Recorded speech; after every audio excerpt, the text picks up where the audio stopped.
What's up, guys? Okay. Hey. So for how we're going to talk to a broker, this is a basic script. It's going to be your 5 main points. Jordan Belfort talks a lot about doing your straight line theory, fast way to point A to point B. There's a lot more you can add to this, but this is your fundamental script. Okay. Call the broker. What is the first thing you're going to ask?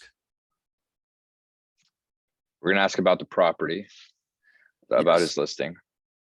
Exactly. So we're going to pick a specific, if we want a relationship with a broker, we want to start by talking about a listing, regardless of what our objective is. We're going to call about something specific and we're going to ask broad questions about it. What is your first opening question when you're calling on an active listing? Usually it'll be, hey, can you tell me more about the property? Before you get to the property, Okay. you're going to ask about the availability. Okay. Availability. Because if you start asking a bunch of questions about the property, and after you talk for a minute and they suddenly go, yeah, that actually just went under contract, that's not available anymore. Or, oh, shoot, I lost that listing, I need to take that down. Your whole momentum is just killed and the conversation's it's hard to resurrect. We've had a few calls where we've reached out and right as we ask, hey, is the property available? Actually, the broker who has this property just left our firm. I don't even know who has this listing. I don't know if we have it. I don't know if they have it. And that opened up a whole great conversation. We had an excellent conversation with that individual on, oh, well, if you guys don't have it, this is what we're looking for. And we got to talk to them. And they were really trying hard to win our business. So the first thing you always want to know is the property available? That is always question one. Other than that, you're on the right track. So question two, you want to start broad and you want to start narrowing down. Okay. For me, I always ask the broker about location. So I love this market. This location. Yeah. Okay. For me, hey, I love this market. I'm trying to deploy some capital in Fort Lauderdale. I don't know every neighborhood specifically. What can you tell me about the area? The reason that question's so open-ended is one, their job's to sell it. So they're going to start telling you some of the good stuff, but it makes this a conversation. Like they're not going to not answer that question. As a broker, you should be able to say something about the area that your listing's in, right? So easy enough. Hey, Brian, call and see if this property is available. Saw it here, 809 apartments, great turnkey asset. It's here in Fort Lauderdale.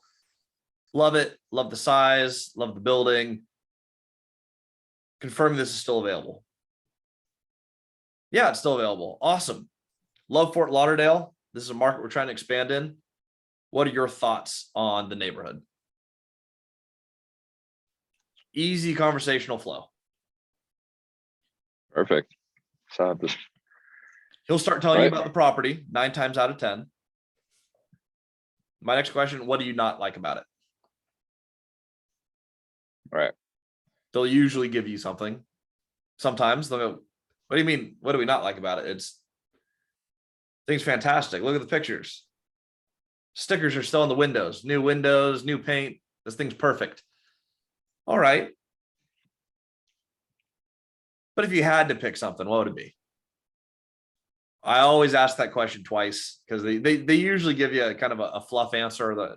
What do you mean? Well, I mean, if you had to pick something, what's your least favorite thing about it? And all of a sudden you learn, well, there is a little leak in the roof. They're getting it fixed. Or, well, there's one problem tenant. They've posted notice, but it's not quite addressed. There's no such thing as a perfect property. It is a really good question to uncover anything negative on the property. It's another good conversation piece. Because if it's not a big deal, it's something where you can just, that's awesome. Good to know. Still love the property. It keeps the flow going. Yeah. Question 4. This is one of the most important questions. How is the bank going to look at this deal? That is our question that asks a lot of questions without asking a lot of stupid questions. This makes you seem like the professional that you are. If you are financing a building and The roof is caving in. What is the bank going to say when you apply for financing? That's crap. Yep. We do not want to cover this. This thing is a liability. We don't love it. What is the bank going to say if they've done terrible bookkeeping and it's hard to track the income? That they can't finance it for you. It's not going to pass underwriting if Yep. rents are too low. So you're asking thing. questions by asking how a bank's going to look at it. You know, are we thinking 20% down? Are we thinking 30% down? Okay. If it's going to have no problem passing financing, great. If there's low rents, you're basically asking, is this a stabilized property? Or is there any deferred maintenance? Are rents close enough to market to justify the price? Or are we gonna have to put more down because the property doesn't have enough income today?